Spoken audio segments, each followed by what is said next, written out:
Hi, everybody. Welcome to Discover College Soccer. Today, I'm lucky enough to be joined by Coach McDougall from Suffolk University. How are you, Coach? I'm good. Thanks for having me today, Pat. Thanks for being here. Well, you are in the fun position of getting ready for your first full season at the helm over there, Yep. which is always a fun, exciting place to be. We'll talk about this kind of in two different ways. We're going to talk about recruiting, so you can kind of lean on some of your past experience as well as how you approach this particular season and how you're approaching the job moving forward. But when do you like to really start looking at players, talking to players, and kind of starting to make those lists? Yeah, and in an ideal world, usually around the summer before their junior year to fall of their junior year, that's usually about when we start, getting contacted from players, and that's when I start really looking at players, especially being at Division III. That's usually around the target timeline that we're looking at. So we'll get a couple outliers where it dips into their senior year, but ideally I like to start right before their junior year into the fall of their junior year, and then go from there. And if a player's reaching out, what kind of things do you like to see in that first communication? Yeah, I think I would like to see film is huge. If there's a highlight tape and I can get an idea of the type of player you are and position wise and things like that, I love that, especially now in this day and age. I think it's huge. GPA, major as what you're interested in, because I'd like to see, if we don't have that, maybe this isn't the direction or school for you. So having an idea of what you're interested in, but film, major, GPA, a little bit of knowledge about what Suffolk is and who we are is nice too. And so, yeah. Okay. Now, in terms of your going out and seeing players on the recruiting trail, what are some of the can't miss events, tournaments that you like to try to always go to? Yeah, I think showcases and tournaments are probably our biggest recruiting tool that we use. PDA down in New Jersey is a big one.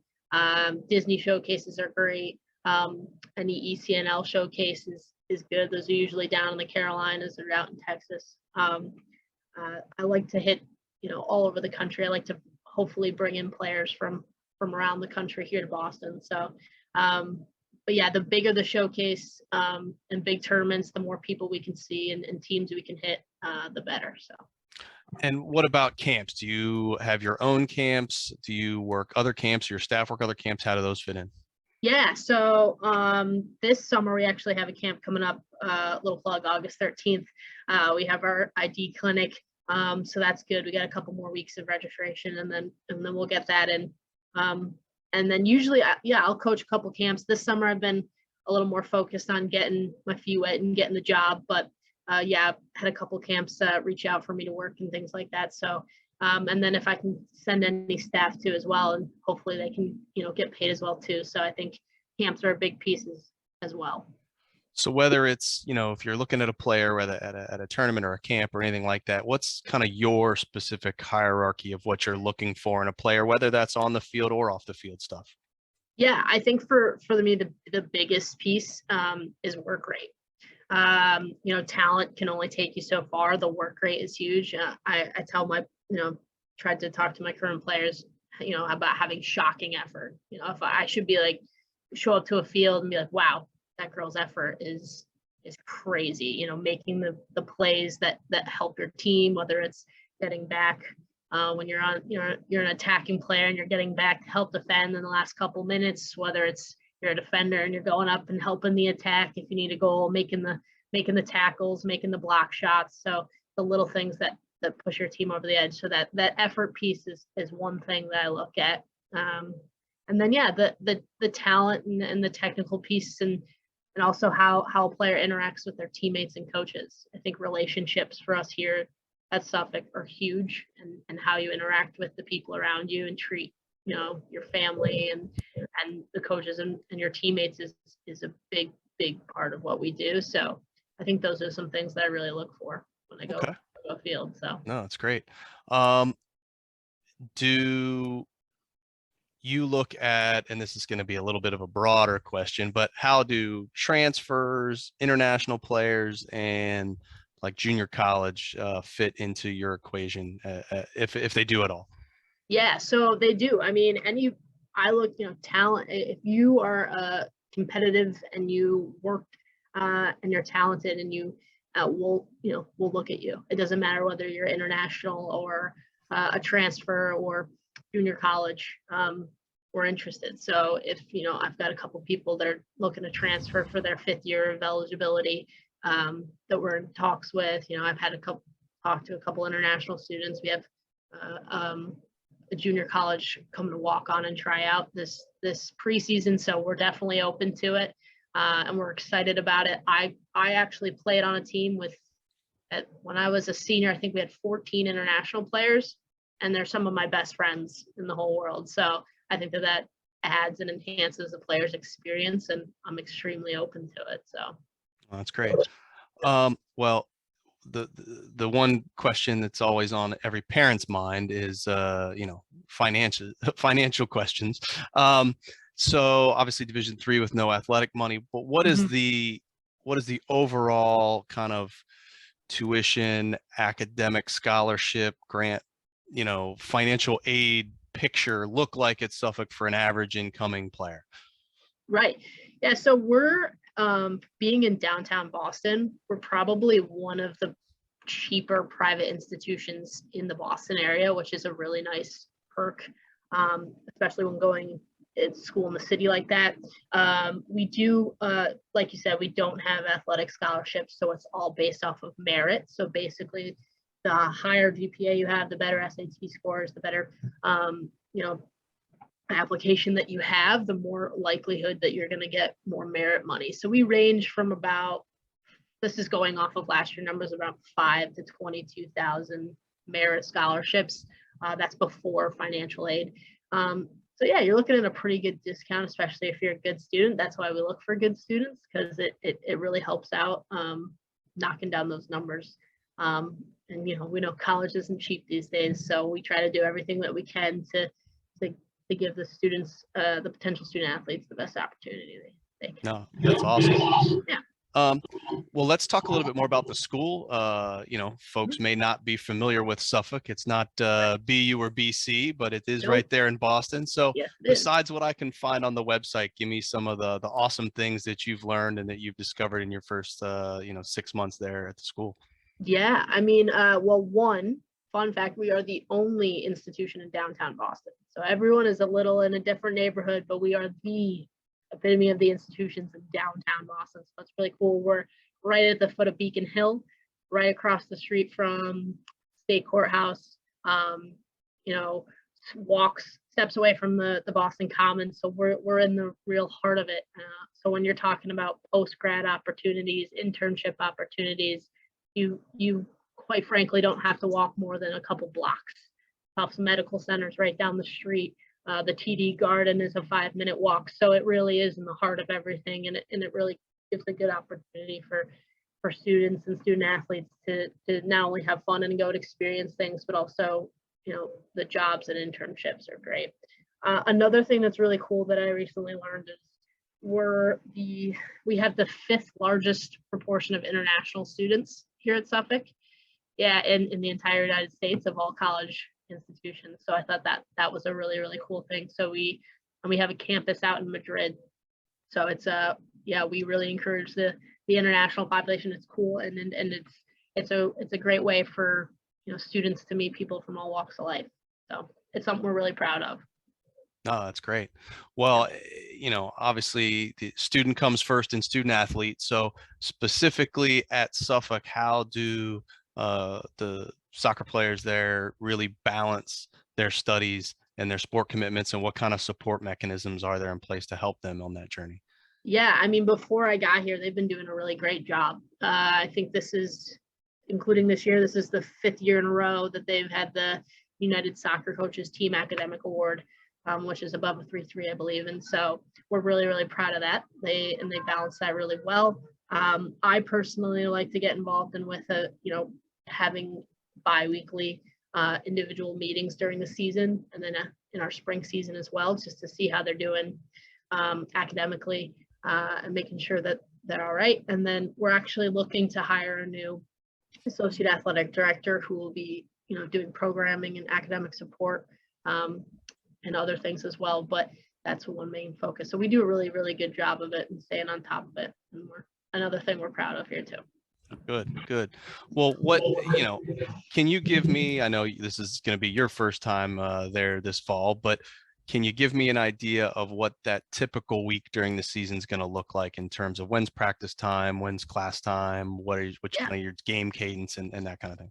Yep. So usually, so if we have let's say we'll have a game on a Saturday, we'll start practice on Monday. We practice in the morning, and usually around 10 and noon, or at 8 to 10, depending on the year and schedules and things like that. So we get that practice. We'll go Monday through Friday. Monday, Tuesday, and Wednesday will usually be a little more heavy with a little more playing and getting to moving around a little bit. And then Thursday, Friday will be probably a little more tactical oriented in terms of our opponent, who we're playing against, and how we want to set up and do things. And then we'll incorporate some film on Thursday and Friday, whether it's reviewing us and then the opponent. And then on Saturday it's game day. So that's usually, you repeat that for the next 10 weeks, and we enjoy it. But it's eat, soccer, practice, go to class, do it all over again. So all right. Well, let's talk a little bit more about the team. Do you have a set roster size that you're trying to hit each year that you like to carry? Yeah, I think 28 to 33 probably is a good size roster. Anything I think above that, I want to give each kid the individual attention and feedback. And so having a staff helps. But I think, once we get over that 34 mark, 33, 34 mark, it starts to, deteriorate the experience a little bit. And I like to, have a tight knit team and be able to give them that individual feedback and hey, how you doing type thing. And when you get over that certain amount, it might, at least for me personally, as a lot of people to try to give the proper feedback to and the attention to when they need it. So yeah, around 28 to 34. Okay. And then have you been able to put a staff together, or do you have what Yeah, so staff is there? What other support staff does the athletic department have, et cetera? Yeah, so on staff currently with us, we're in the process of hiring an assistant. But right now we have a goalkeeper coach. He's been great. He's been with the team forever. He works in our budgeting department. He's an awesome guy, Steve Hill. He's working with our goalkeepers. Then we have a couple of volunteer coaches helping out a former player on the team, and she just graduated. And then we have a former player of mine who works in the Boston area who was intrigued to help out. And so I asked her and she's like, yeah, sure. And then we're in the process of hiring another assistant as well. So looking to have a healthy size staff to really get eyes on everybody and get, proper feedback and really enhance that experience. And then in terms of the athletic department, as I mentioned before, we have a really great, athletic director. He was a former coach, so he understands it, and he, can relate to the coaches as well. And he goes to all the games. We have, a couple of associate ADs, full athletic training staff. But I think we're looking to hire a new associate AD who's going to be in charge of programming in terms of for student athletes only, mental health, diversity and inclusion, leadership development, so academic interests. So a lot of good things are trending upward here. So we're excited about it. Oh, that sounds great. Well, how would you, kind of describe your style of coaching and the style of play that you're hoping your team to have this season? Yeah, I think for me, as a coach, as a goal is to instill confidence in my players and to go out and empower them. Ultimately coaches don't win the games, the players do. They're on the field. So I want to put them in the right spots and give them the right tools to make the right decisions. So, making, not overcomplicating things and making it as clear as possible for the players So when they step out in the field, they understand what they need to do, and they feel confident to go make those decisions. And themselves, they're ultimately the ones that are on the field, and they see things that maybe I can't because I'm on the sideline. And encourage them. Mistakes are going to happen, and that's okay. As long as that work rate is there and that piece is there, I'm all right with it. So the confidence and empowering the players to go out there and make those decisions. I like it.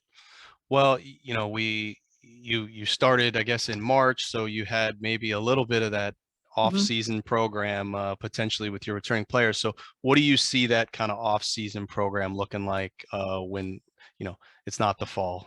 Yeah, so we at Division III, you're allowed, I believe it's 15 training sessions and a scrimmage day. So what we did this past spring that worked really well for us was we had 3 training days, so Monday, Wednesday, Friday, and then 2 lift days. And then you had the weekend off, and then we did that for 5 weeks, and then we scrimmaged at the end. So that's usually what a typical spring off season will look like. Before that, we give them lifting programs that they can do, and hope around 3 times a week, and then hopefully that we can get them in the gym playing some futsal as well. But yeah, that's what a typical off season looks like. It's too short, but it's a lot of fun. So yeah, well, that's good. Well, you've given us a lot of good info about the program and the team and everything, and I always like to end these the same way, which is what else should people know, whether it's about the team, the school, soccer, the recruiting process? What didn't we cover? Anything else you'd like to add? This is your chance for whatever you want to say. Yeah, I think that we're trending upwards. I think this is an athletic department that truly cares about their athletes. They're investing in athletics. Almost 4 years ago, we had almost all part-time coaches, and now they're all full-time. They're hiring new support staff. Teams and coaches are getting better at recruiting, and so I think it's trending upwards. And I think if you come here, and players, they're going to be heard, and they're going to be understood, and they're going to be taken care of. And it's a program in a department that is on the upward trending. So. Well, we hope that upward trend continues, and wish you nothing but success in your first year at the helm. And we really appreciate the time talking to us today. Thanks, Matt. It's been a pleasure. Thank you.